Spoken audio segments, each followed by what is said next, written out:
Yeah, and you're definitely outside my expertise. I spend a lot of time with my head looking down at the water for bubbles, but that doesn't mean I don't have some thoughts and opinions. I do that too when I baptize people. I'm always watching for bubbles.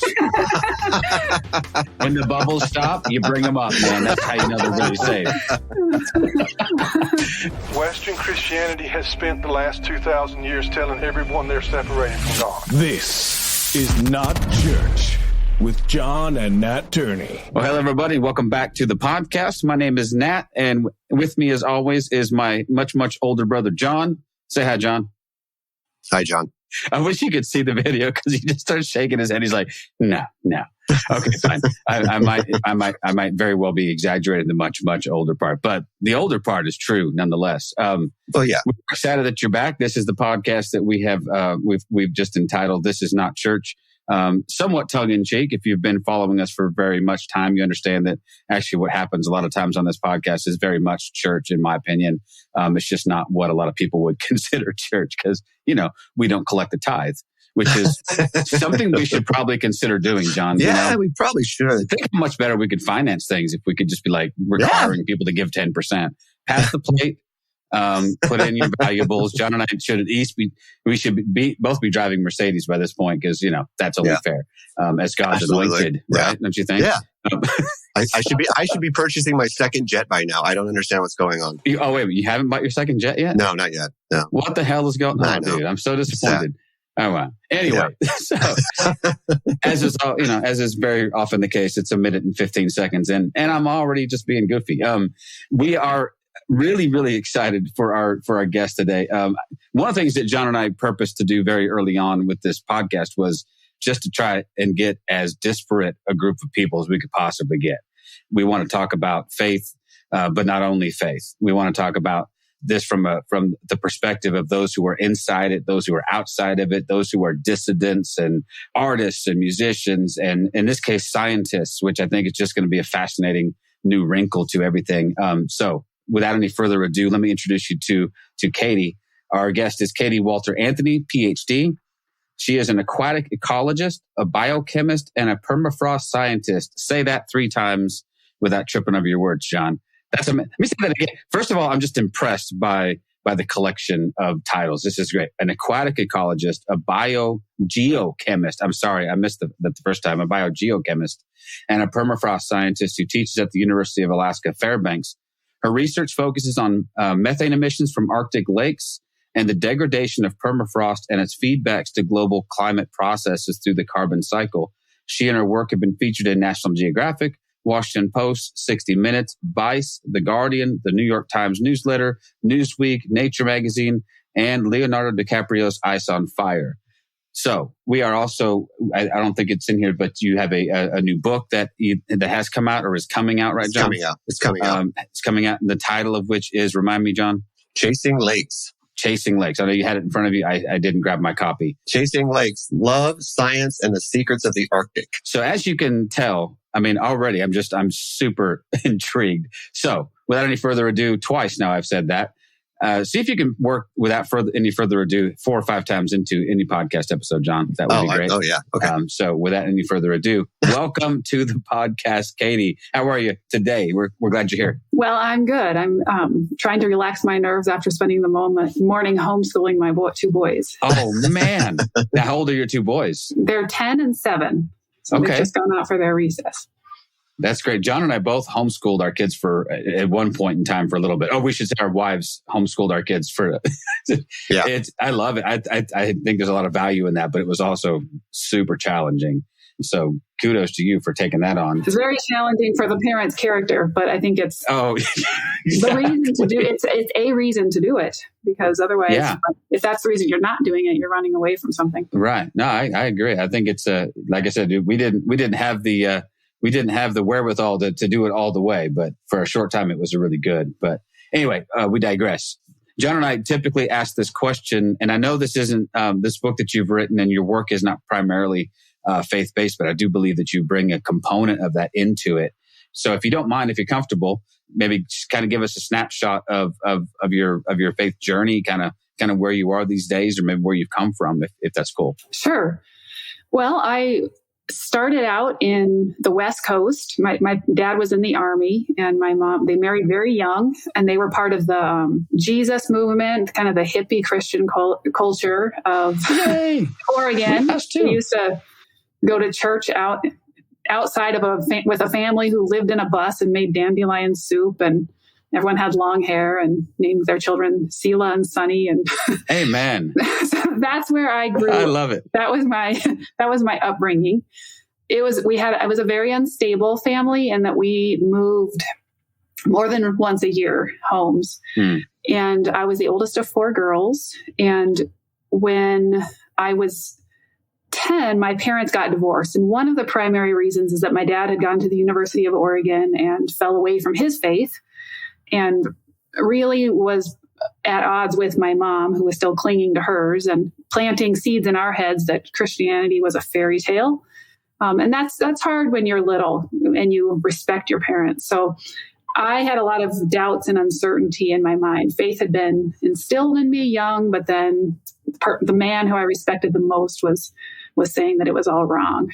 I became somewhat of a rebellious teenager and ended up moving out of home at the age of 13.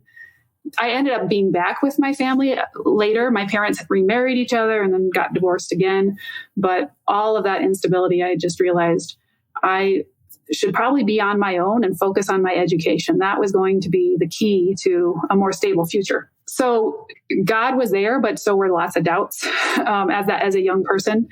And I went off at 16 and lived in Russia for a year. And that was in 1992, right after the Soviet Union had broken apart.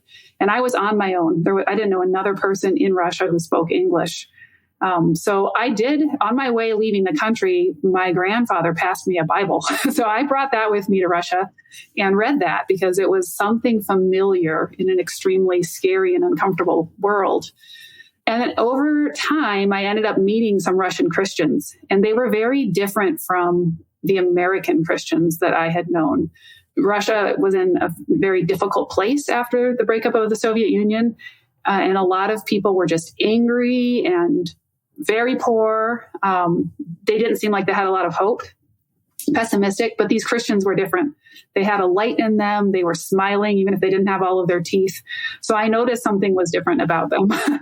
And that, that impacted me. But I ended up going back to the United States a year later and finishing high school on my own and then going off to college. And at that point, I didn't know what I believed. And I decided, I think my science part was starting to take foot. I decided if I don't know, after all these years, I'm just going to live like there's no God. And so I started my first experiment of living like there's no God. And I got involved in things that the Bible says are wrong. And did that for a number of years. It did not bring me more peace. I would say it even brought me a lot of torment in my mind. And then eventually I started diving deeper and deeper into science, just committing myself to science as the hope for my future, that I could get a job and have some security and stability. And I ended up going to graduate school and started studying lakes. And lakes had always been something that I just really loved. It was a place of peace to get away to from whatever brokenness was in my family or insecurities I had growing up. So being able to study them was wonderful. I would not say that nature or lakes ever became my religion. It was more just kind of a connection to the beauty of nature. But also I was really interested in how they worked. Why were they important? It seemed like there was more to them than just their beauty. And so as a graduate student, I got to study them. And my graduate work actually took me back to Siberia. And I was in a remote part of Northeast Siberia in the region where Stalin had prison camps during the Soviet period. And there are millions of lakes there. So I was out in these lakes by myself. And it was during that time, just so many years alone. I was either alone in Siberia or alone in my cabin in Alaska, that I realized something's missing. I loved the research I was doing. And there were very frustrating moments, but also some really exciting breakthroughs. But it wasn't, and it almost seemed like the more the successes would happen, the more I was realizing science is not my full answer. There's more to me. There's something missing. And I started letting God back in. And at first I went to churches where I stood in the back and I left before it was over because I didn't want anyone to ask me my name or hold me accountable or hope I'd come back.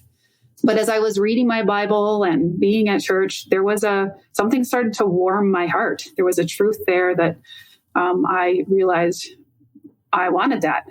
And I let God back in. And the more I let God in, the more I had to let myself go.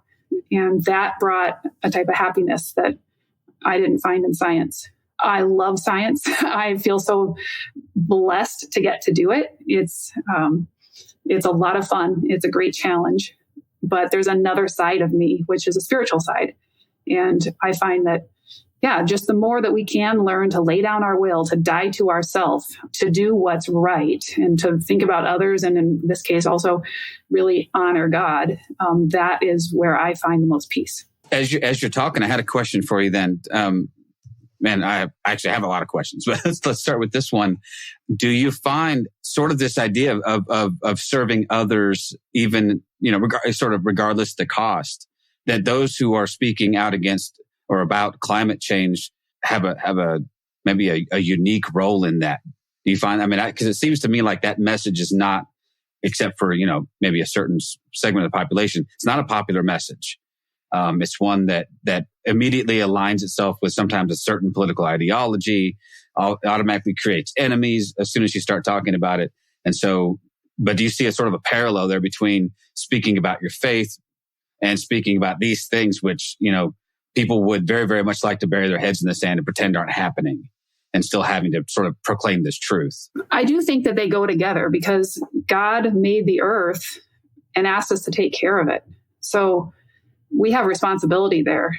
And I think every person cares that where they live and the people they care about live, and probably even people they don't know, they want them to live in the best conditions. So it's in everyone's best interest to be responsible with our resources. That said, I think I do climate change science. My work focuses on permafrost thaw, and that's when frozen ground in the Arctic thaws, and the dead plant and animal remains that have been locked away in that permafrost freezer, they become food for microbes that decompose it and make greenhouse gases, methane and carbon dioxide. And that happens a lot in these lakes. The reason the lakes are there is that the ground is thawing and methane gas is bubbling out. So that process isn't new. It's been going on for thousands of years. So while I do climate change research, the release of greenhouse gases from this Arctic landscape, I also like to keep an open mind and not have it be agenda-driven science.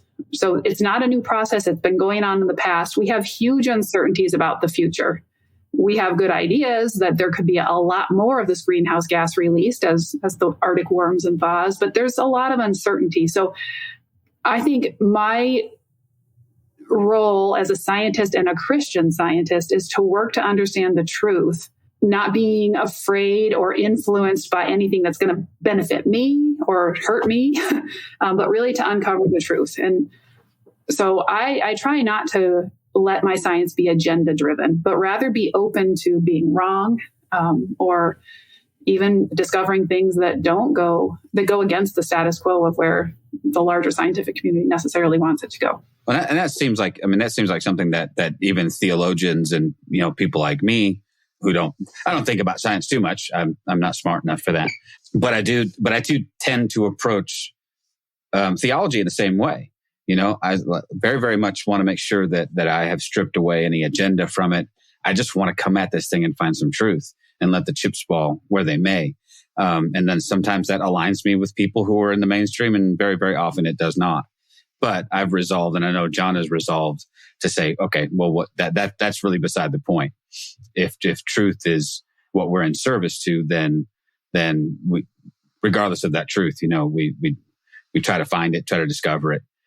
So that's what I have found in John and I both grew up in and not quite as hippie as what you described, but we're both children of the Jesus movement. My parents were both saying, well, we've come full circle.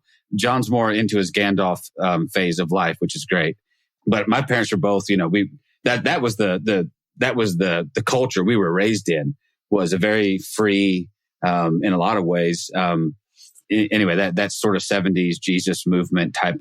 But as John and I both moved into our teens and I moved into my 20s, we kind of got sucked into a more conservative, fundamentalist, evangelical Christian world. And I would say, coming from that experience and having spent a good deal of my life in ministry in those kinds of circles, the kinds of things that you're talking about would be rejected out of hand, regardless of whether there was any truth there, just because of the way that they had, most of them had politically aligned themselves. And so it was almost like, the theology that comes in that says, God's going to come back and save us because the rapture was a big deal for everybody. Well, so the earth's just going to burn anyway. So drive it like you stole it. Who cares? Why am I worried about this stuff? But John and I also grew up with parents and grandparents who were involved in working the land. And you'll never meet a more environmentally conscious person than somebody who makes their living, either fishing or in our case, our grandfather was fell timber and did stuff like that. But it did find ourselves, I don't know. Anyway, for a long time, it was so intertwined with a religious political ideology that you almost had to turn your nose up to it just because of that, and I'm not sure if that was your experience. Well, maybe you skipped a bunch of that by opting out for a little while, but have you gotten any pushback on that from these kinds of communities, or are you pretty much dealing strictly with the scientific community? A lot of my life I've been kind of on the fringe. So I don't think a lot of scientists have known that I'm a Christian. And right. When I am at church and with Christians, they don't really know about my science. So, so yeah, you're like the Christian Batman. I mean, we've never seen you and Batman in the same room together. You must. Right. Sometimes it's good to keep that identity separate so people don't. But that's cool. That's interesting. John, I'm sorry I cut you off, man. I was just going to say, well, what I found interesting as I started reading the book, because I remember I wasn't too far into the book, and I remember looking over at my wife because I was sitting in my chair and she's sitting in her chair and I'm reading this book, and I just look over and I'm like, we're doomed. As I'm reading the first few chapters of the book, as you're talking about the amount of methane emissions that are being put into the atmosphere, and it seems like it might be increasing, and there's not a lot we can do to change that because of the way these lakes are, right? And then I started thinking about everything that we add to, we as human beings who seem to, in a lot of ways, and I'm not pointing at any specific group, but within Americans, within other countries, we seem to just say, we don't care what we're doing. We're going to put into the atmosphere what we put into the atmosphere so we can be who we are, right? And, but what I liked about how you wrote it's very matter of fact. I agree with what you said. I don't see or hear an agenda in what you're writing. You're very, it's very just, here's the facts. This is what's happening. I think you mentioned somewhere in there that this is the same process that probably pulled us out of the ice age, right? At one point. So the earth is going to do what the earth is going to do. But my question is, do you see where we, like you say, we need to be stewards of the land, where we need to kind of work within what we are also adding to this? Do you feel like I'm going to be wrong on this documentary, but I watched a documentary about, I want to say it was either Matthew McConaughey or somebody talking about pulling carbon back out of the atmosphere and putting it back into the soil and trying to change the way we farm. I'm not sure if that's something you've seen or heard about. But do you find that people are open to the idea that we can change what we can do, right? Because we're not going to change what the earth does. The earth is going to do what the earth does. But do you see that people are open to maybe changing the way we live our lives? I think so. And I think there have been some good things about the pandemic that have helped slow people down. People chase after way too much stuff. And it's because they're searching. And they're not satisfied. So I think slowing down, and when you slow down and you're more in one place and you spend time with people and you spend time with the natural world around you, now, and you develop those relationships both with people and the natural world, you care about them, and that makes you want to take care of them. So farming is a great example. We need food, and if there are ways we can grow food and at the same time put more carbon back in the soil, that's going to be better for the soil. It's going to be better for growing food. It's just a win-win-win situation. It's better for us to understand our soil and our agriculture. So I think slowing down and simplifying, rather than filling our schedules full with so many appointments and programs, et cetera, that we're a part of, let's just let's take it quiet, spend time with children, spend time with older people, read books. I think just improving our own local and individual lives is going to lead to healthier interactions with the climate and the planet. Garbage there's carbon in the atmosphere, but I would say how much plastic and garbage we generate as a society is, for me, it's a big, huge concern. It all ends up in the oceans and out there in the soils. And yeah, I guess I wish we could go back to a simpler, more holistic, slower and healthier way of living.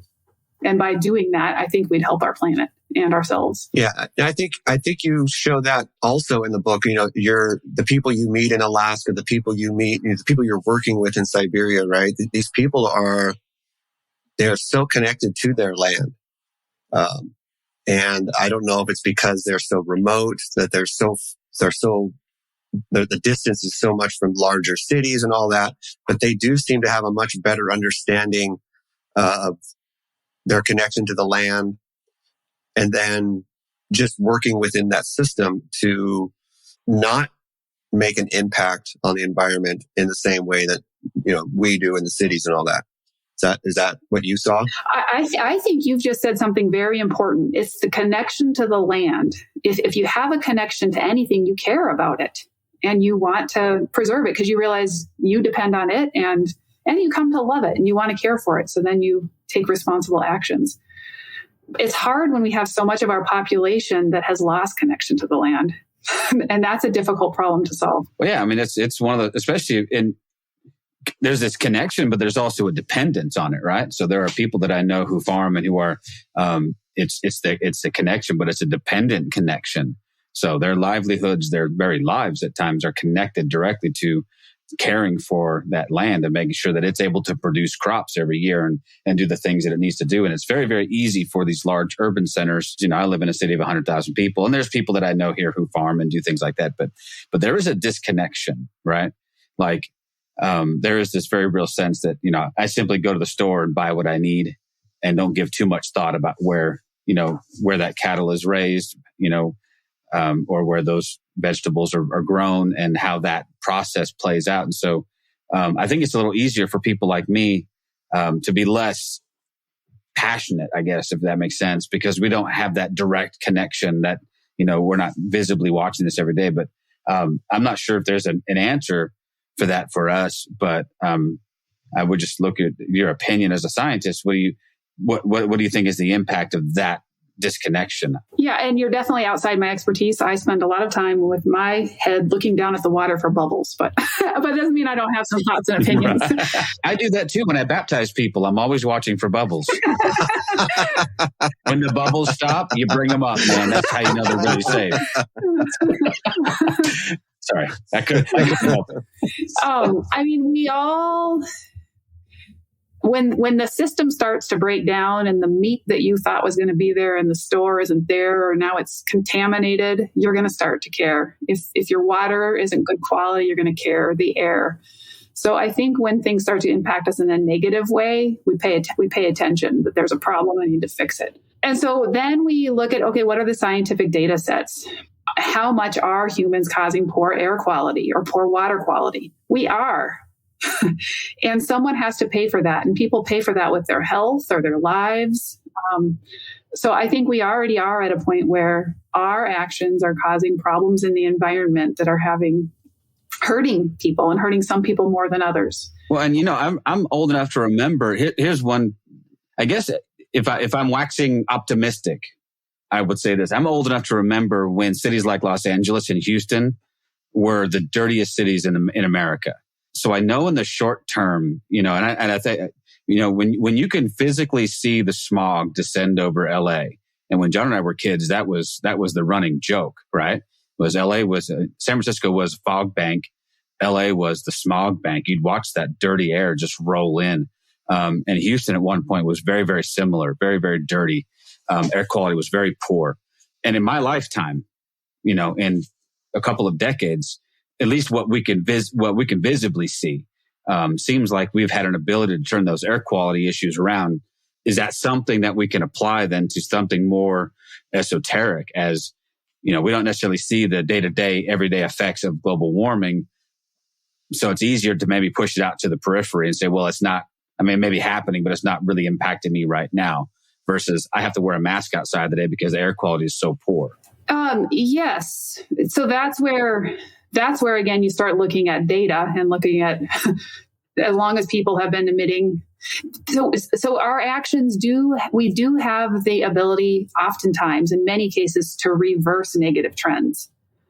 Unfortunately, that takes a lot of political agendas to do. I wish that individuals felt empowered to do it themselves, because my husband as a farmer does not like it when the government tells him that he has to implement certain procedures that are really, they don't make a lot of scientific sense, but some government agent in a city not related to the land at all is telling him, you have to do this on your land. And he and I both know that that's not improving the water and it's not improving the soil to do that. There's an agenda behind it. So on one hand, collecting data gives us information to be able to make intelligent decisions. I think what has happened is that we now so often rely on other people to interpret the data and then set the rules. And it takes away our power as individuals to choose to do what's right. And when someone tells us what to do, it makes us want to do it less, because that's our human nature. We want to decide for ourselves. So I think we need to find a way to give people data and let them understand and interpret it and be motivated themselves to do something, rather than always feel like we're being told we have to do this or that without, kind of coming up with it on our own. Yeah. Well, I think especially like you said, when those so-called solutions don't seem to make any sense. I have friends who will scream and yell about, the corporatization of farming in a lot of ways, and groups like Monsanto and, who have taken some of this to extremes as far as, GMOs and stuff like that. And they just see that becoming like they're pushing the smaller and smaller farmers out of business so that they can do these large corporate. I'm not sure, again, I know this isn't exactly what your book is about, but you have some experience in this area as well. Is that something that you and your husband deal with as far as, and I'm making an assumption here that your farm is not a massive corporate farm. It's a family farm. That's my guess. It's a family farm, right? Well, and there's fewer and fewer of those in existence anymore anyway, right? Yes. Especially we see that in the dairy farms, that the dairy farms are getting outsized. Yeah, I live in an area where, I'm surrounded by cattle, but these are all very small, 40, 80, maybe 100-acre cattle farms around me. And so I live in an environment where I don't see that, the Harris Ranch type world. It's actually very beautiful and nice to drive through. They probably have just enough cows to get an ag exemption is what they have, John. Well, you should probably get a couple cows on your property, see if you can't get your property taxes lowered. Yeah. But anyway. I want to kind of circle back to your book a little bit. Because I've lost the plot entirely. I'm just kidding. Well, and again, I don't want to give away a lot of your books. I want people to buy it. I want people to read it, because it is a really good book. And, there's a couple things that you talk about. One, you talk about, it's a very small little moment in the book. It's a very dramatic moment in the book. It's that moment where you guys were in that storm, and kind of rocking around on those boats for, I think was it at least a couple days in that storm? Yeah, altogether it was maybe 4 or 5 days, somewhere in there. So that you were going to collect data about peat, right? Yep, we were up on the Arctic Ocean, and we had been working along the coastline, the beaches of the Arctic Ocean, and we were climbing up cliffs and collecting peat samples from these permafrost cliffs. And then a big storm came up. We got caught in it. So these were lakes that are no longer, again, I'm not a scientific mind, so I'm trying to wrap my head around what was going on in these particular areas. These were lakes that are no longer. So thousands of years ago, before the coast was where it was, you can imagine land actually extended further out. And there were lakes on the landscape. Okay. And so what I thought was interesting was you're collecting these peat samples to see how they are absorbing greenhouse gases, correctly? That's right. Yeah. So these lakes don't only release greenhouse gases, methane, which is a very strong greenhouse gas, but they also, as they sit around on the landscape for a long time, they start soaking up carbon from the atmosphere naturally, and they build peat in the bottoms. So they are a way of cooling climate if you give them enough time. So I found that interesting. And I was kind of hoping for a little bit more in the book about that, but I understand that. But the story about that and how that was a very dangerous moment within you going out and searching for that, I can see why you wouldn't want to go do that again anytime soon after being in that storm for so long. Well, if you give anything enough time, you're ready to go do it again. I think a mother who just gives birth doesn't want to do it right away, but give her enough time, she'll forget and do it again. So I'm actually ready to go. Yeah, I do find that very interesting. And I think you got another whole, you could have another whole story in what you could collect in that kind of data. It's really interesting. And that's what kind of reminded me of that documentary I watched about the way people change their farming and pulling carbon back into the soil. The other one that was really interesting that you just kind of also hinted at was the potential use of methane if they could capture it up there.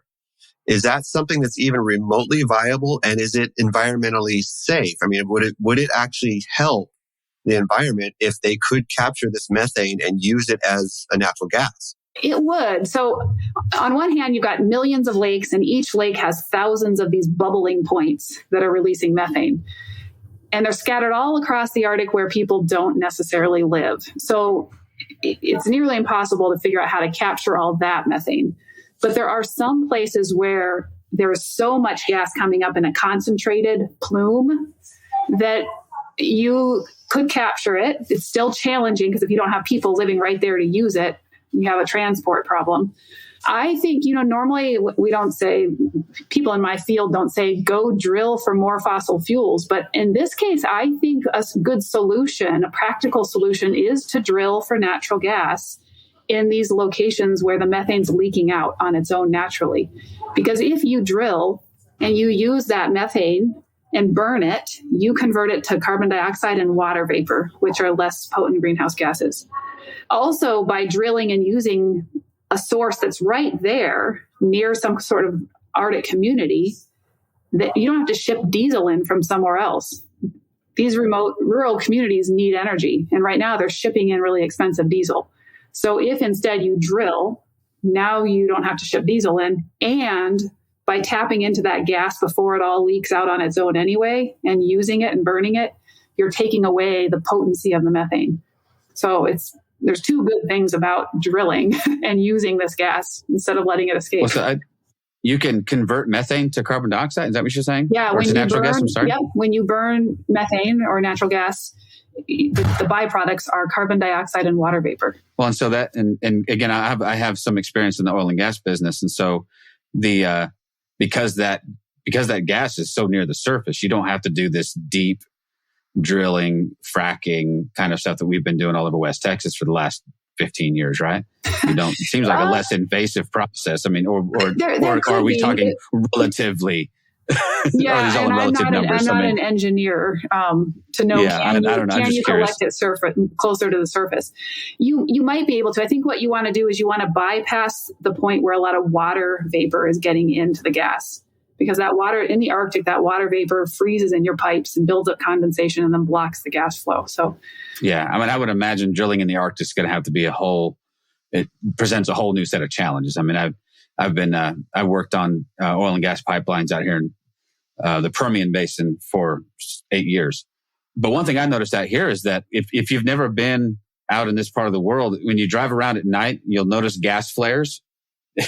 And so that's a weird sort of Mad Max Beyond Thunderdome experience. We driving around these sort of desolate places, and all of a sudden, everywhere you just see flames shooting out of things. If you haven't seen it, it's a little strange. But I don't know that's good. That what they're doing is they're burning off the methane. Right. So they're for climate. That's helpful. Burning off.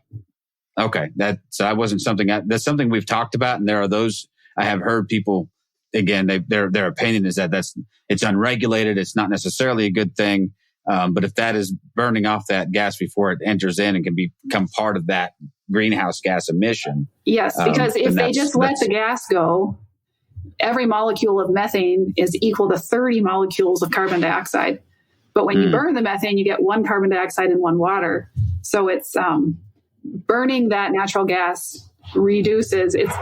It's a good way to try to mitigate our human footprint on climate warming. Interesting. So one thing that that as you were talking, it always seems to me, speaking almost in purely political terms now, the fight, and there's a fight that goes on, but the fight seems to be delineated along 2 lines. Those who say that there's man-made climate change and those who say there's not. Correct me if I'm wrong. I sense from you that you're saying it's not an either or, but a yes and. Like, yes, these processes are natural. Yeah. They've been happening. They will continue to happen. However, human activity can certainly accelerate or I think that's exactly it. Yes. And then we create problems and try to fix them. And sometimes we're successful, like how you've talked about being able to clean up air quality, or a lot of water bodies and rivers have been cleaned up. So we can, but I think we get ahead of ourselves to think that we can solve any problem. And we just, it's just because we don't understand nature well enough. Well, yeah, we don't have, again, for most of us, 20, 50, 100 years seems like a long time. And when you're speaking geologically, those are barely blips on the radar, right? I mean, we need to be able to think in terms of millennia. And most of us don't have the wherewithal to think in those kinds of terms. So I guess it comes down to, for me, I wonder, people are short-sighted. They want immediate results. They want to know that the things that they're sacrificing today will have effect in a week or a month or a year. And I think it seems to me like what we're saying is these mitigations that we can do, the things that we can implement to slow down these processes may not yield results immediately for us to see and go, hey, look, it's working. Obviously, cleaning up a water body in a couple of 2-3 years, you can physically see, oh man, that's a cleaner body of water than it used to be. The Hudson River used to be, an absolute cesspool. And it might still be, but it seems like it's gotten better. Well, I guess it depends on what it is that we're changing. Right. My husband and his family farm for many years would till the soil pretty intensely. He switched to no-till and cover crops a few years ago, which was scary because we are so far north up in Minnesota that you have a short growing season, and people till in order to get black soil that absorbs the sunlight and heats it up and helps the plants to grow. So there was a risk in switching how he farms. But what he found was that within a couple of years, it has improved the soil so much, this cover crop and no-till regime, that his productivity is higher than anything ever before. So that was an example where you take a risk to do what's right, and then you're pleasantly surprised, and it can be very short.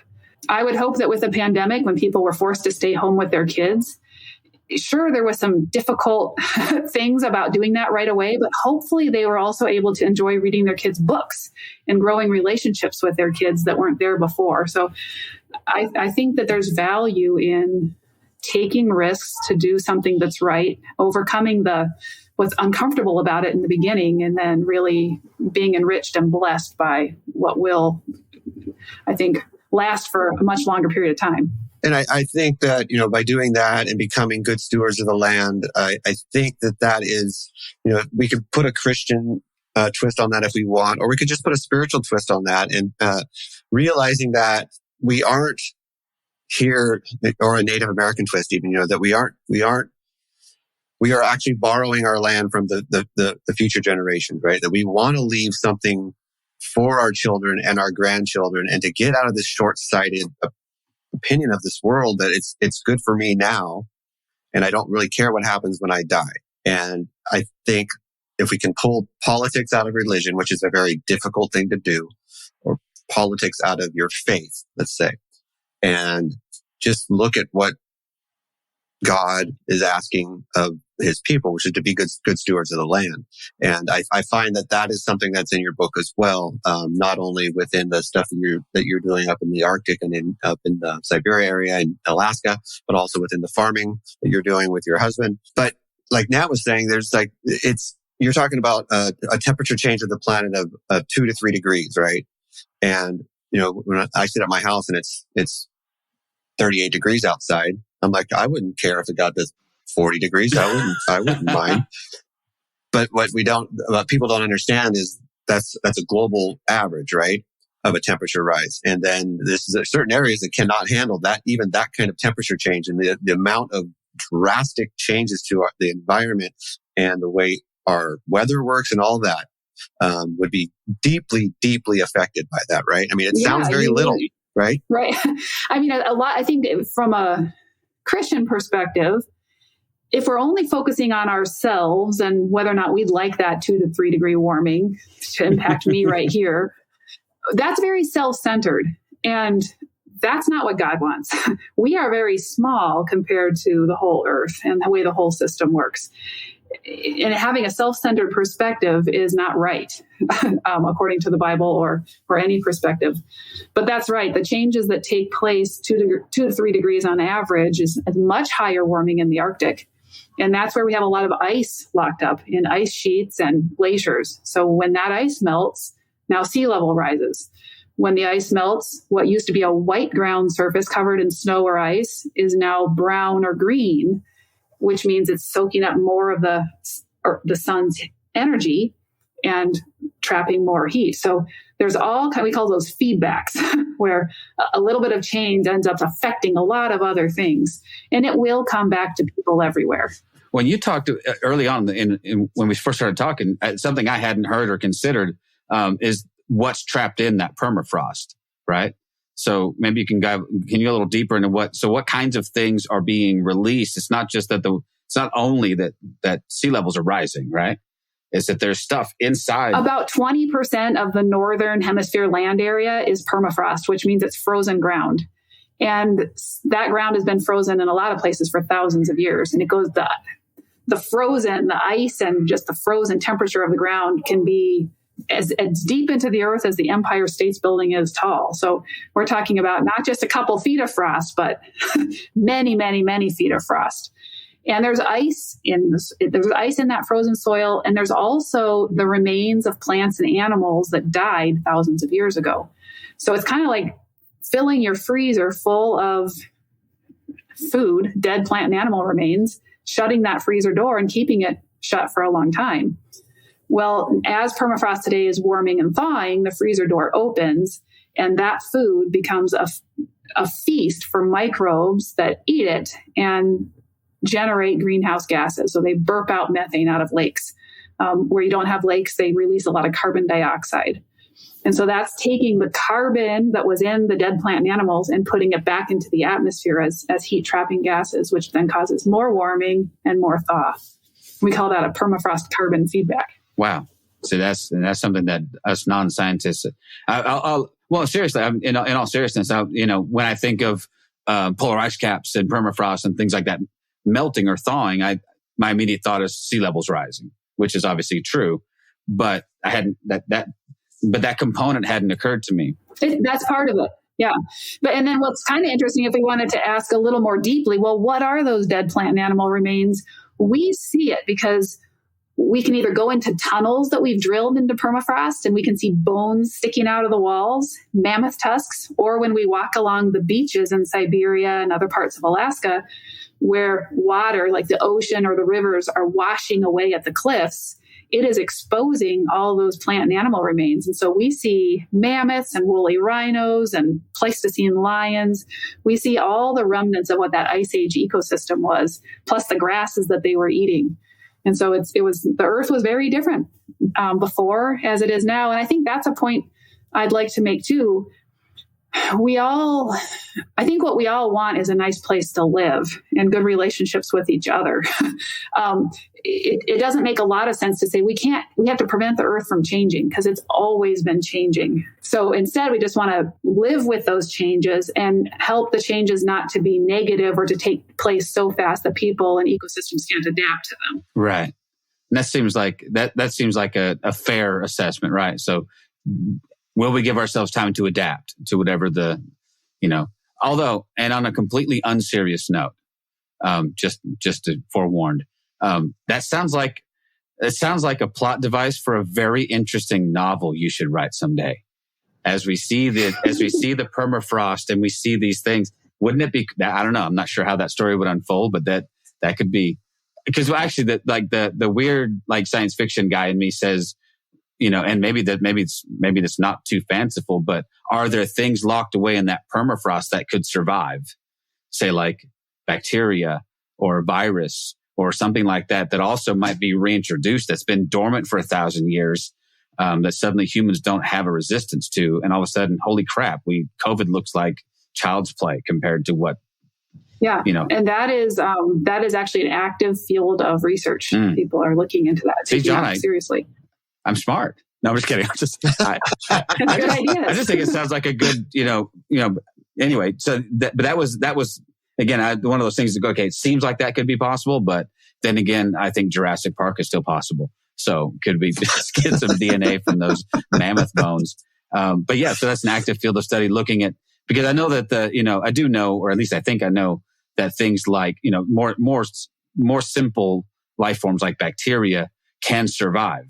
This is not, Yes, absolutely. So, yeah. Or amoebas or, single cell organisms, things like that can actually be frozen and survive that process. So it would be an interesting thing, or maybe a scary thing to see what, if that kind of negative result comes from a thawing of the permafrost. Well, yeah, it's like those, what I'm going to get their name wrong. Cause again, I don't make fun of me for not knowing. I'm going to make fun of you just because. The tardigrades, is that what they were that they took to the moon? And so they supposedly accidentally let some out on the moon. But these things could potentially, if we could get them back, they would potentially not die. And they could live in that environment for a while and then come back here and be still alive. That's, so if that could happen, what can happen on this planet it is kind of scary. One of the gold miners I work with, he took some of this frozen permafrost soil and put it in a flower pot and just watched what came out of these seeds that had been frozen for thousands of years. And wow. Okay, now that sounds like dangerous. Now I want to be like now I want to be like Jeff Goldblum, going, In the book, I wrote about a Siberian family that I spent a lot of time with, and they are setting up something called Pleistocene Park. So it used to be that today in Siberia, there's not a lot of animals, but there used to be a ton of animals. That was when they had the mammoths and the bison and the woolly rhinos. And during that time, they called it the Serengeti of the North. There were so many animals, and all of their grazing converted it to a grassland and maintained the grassland. So this Russian family is trying to bring that back. They've built a big fence, and they're bringing as many animals as they can back in to repopulate Siberia. And their hope is that the animals will take the trees and shrubs that are there now and replace them with grasses. Grasses are light colored, and so they reflect the sunlight and help keep the ground cool. Then the animals, as they're grazing and looking for grasses to eat, they kick the snow up. And when you take the snow away, it's like taking off, the snow it insulates the ground and keeps it warm. So if you remove the snow, it's like taking your down coat off outside in the winter, and the ground gets cold. So their idea is, if we can bring back animals, first of all, we're going to have a really healthy ecosystem the way it used to be, food for people, and the animals can help promote or preserve the permafrost and prevent the carbon from going into the atmosphere. So I like that's it. one creative. I want to go visit Pleistocene Park one day. Interesting. That they're doing. And so they've also taken some of the mammoth DNA and are working with elephants to try and clone a mammoth. And if that ever happens, then you're talking about bringing things back from the ice age. Oh, then we're off to the races, aren't we? Science fiction, but no. Well, that was the genius of a guy like Michael Crichton was to present stuff in a way that was like, okay, I know this is fantastical, but it's it's inside the realm of, okay, well, lots of things seem crazy before they actually ever happened. And so if you can present it in a way that sounds like, maybe that's plausible. I don't know. Maybe we should be like Jeff Goldblum's character, then ask ourselves, like we spent so much time wondering if we could, we never stopped to think if we should. But if I can't see the negative impact of a woolly mammoth. Come on. Yeah. I just want to see one. I don't want to bring back the T-Rex. That's just crazy. Right? Why would anyone ever bring back velociraptors? That's just dumb. But a woolly rhino, I just think that would be amazing. Maybe one brontosaurus, one giant plant-eating dinosaur. But now we're really off the deep end. I don't know. All of this is so foreign to me that that's part of the reason I love it so much is because it stretches me. It makes me think, and I'm looking for those touch points. You know what I mean? I'm always looking for a place where I can go, okay, this is my field of, for lack of a better word, expertise. This is the world I live in. Where are some commonalities with this? And I do find that with your approach with, not that there's, I know there are some who would argue that theology can be a science in a sense. I disagree largely, but you can still approach it scientifically, if that makes sense. I mean, you're still trying to work with data sets. You're still trying to make sense out of complex data. You're still trying to come at it to the best of your ability objectively.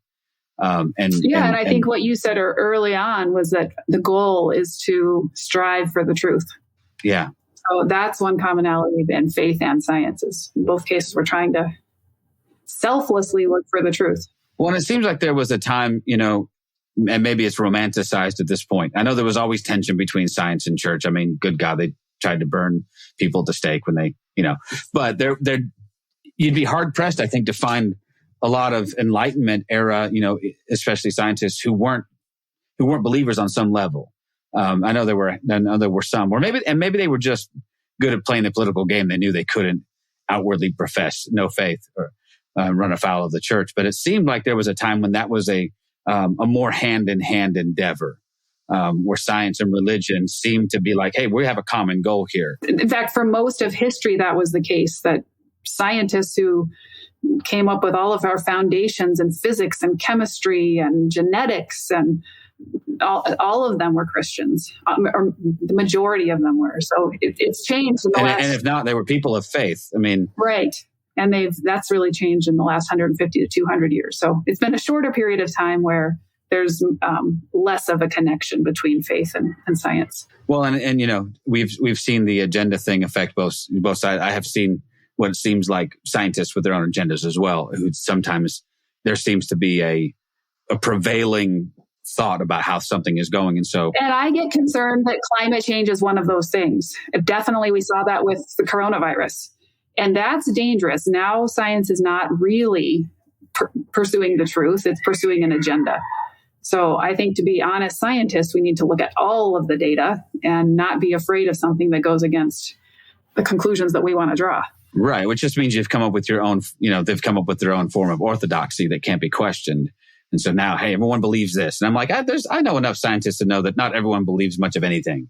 I mean, everyone's challenging all of their assumptions all the time. Or I would hope they are. Otherwise, it's not science. So I'm fascinated by all of it. John, you had a question. I cut you off like twice, I think, man. No, I just had a comment and then just a kind of a question to kind of wrap us up. I know we're getting kind of close at the end here. But the first comment was being myself, and anyone who's listeners to the podcast knows that I'm the contrarian. I'm the ex-evangelical. I'm the whatever you want to call me. I was asshole. Okay, that works. But I was, to be perfectly honest, and from my perspective, I was a little nervous about reading this book and seeing how you were going to put science and faith together, because a lot of times I just don't see how that works. But I thought you did it. I thought you did it remarkably. I really liked the science and the research you're doing and that part of the book, and I like how you connect. You're searching for God, you're searching for faith, you're searching for some kind of spiritual connection. I thought it worked really well. And like I said, I was kind of coming into it with I don't think this is going to work. So that, first of all, kudos to you for making that work as well as you did. I really like that. And then just as a last question for me, and I don't know if Nat will have one, is obviously you're still in the field, right? You're still living kind of in these, in Minnesota and going to Alaska. So is there anything that you're working on now or working on in the near future that's kind of connecting to your research? Well, as technology improves, so I every year go out on these frozen lakes, and it used to be that I would just collect the bubbles and bring them back to the lab. But now we have these lightweight portable gas analyzers, so I can bring a methane sniffer out to the lake. And all this time, or for all these 20 years, I thought in the winter when everything is frozen and you have 2 to 3 feet of ice out there, there can't be much methane coming out in the winter. It's got to be only when the Arctic melts and thaws out in the spring. Then we get big pulses. Well, I've been wrong. We are seeing really high rates of methane leaking out in the winter time, much more than we thought. And I don't understand entirely where it's all coming from. It seems like maybe there's cracks in the ice. So looking at the seasonality of it. And then we have recently been, with this new ability to sniff methane, we've been finding it in places we did not expect. And I can't give away too much because first I have to finish collecting the data and then publish that. But there's some surprises. Yeah. We'll follow up chasing lakes with chasing rivers. Yes. Chasing small ponds and mud puddles. My lips are sealed what those surprising places are. I think a whole series is in the works for you. You're not getting hotter. You're not getting hotter. Okay. I went the wrong direction. I got to go. I went small instead of big. I got you. You went the wrong way. But so, I know you're doing this research, a large chunk of it in Alaska. Are you doing that same research in Minnesota as well? I mean, the land of, 1,000 lakes. I mean, but it's not a little bit, not so much in Minnesota, not as much. I'm tempted. I run every day. In the book, I talk about this drainage ditch trail that's in our farm. I run that every day, and there's water flowing in that ditch, and I see bubbles, and I'm very tempted to do more here. It's just that sometimes it's better to do less well. No, I understand. So for that reason, I've tried to restrain myself to keep it in the Arctic. That you know what, that explains my propensity to not do things, because it's just best to do less things well, John. So that's why I only do the 1 or 2 things. Honestly, I'm fascinated by what you're doing and hugely respectful of the manner in which you're doing it. I think the book is going to be a big success. You've got an endorsement from Leonardo DiCaprio on the back. So, I mean, come on, man. There's not a whole lot of us guys out there writing books who are like, man, who'd you get to endorse your book? It wasn't Leonardo DiCaprio. I'll tell you that much. So I just think it's fascinating. And I love the intersection whenever we can find it of seemingly disparate things. You know what I mean? So science and religion so often find themselves, or science and faith, I should say, find themselves at odds at times. I love when those things can intersect authentically and organically and come up with something that makes sense for everybody. So I think I'm just hoping that you have tremendous success with this book. By the time you're listening to this podcast, everybody, the book will be available. Go buy it. Support our guests and at least, maybe not enrich them, but put a little money in their pocket anyway, but support the work they're doing. So, but we will definitely link to all your stuff in the show notes. We really appreciate you coming on the show and putting up with a couple of non-science guys asking, sometimes borderline silly questions. But man, I just can't thank you enough for doing that. Thanks so much. Thank you guys for the conversation. I've gotten a lot out of talking with you too. Absolutely. Yeah. Thank you for listening to This Is Not Church. Be sure to rate and review the podcast on your platform of choice. If you would like to partner with us, visit patreon.com/thisisnotchurch, where you will receive exclusive content such as early access to episodes, videos of upcoming episodes, and live Q&A sessions. Be sure to check out our Facebook group or follow us on Twitter and Instagram. All the links are in the show notes. We'll be back soon with another episode.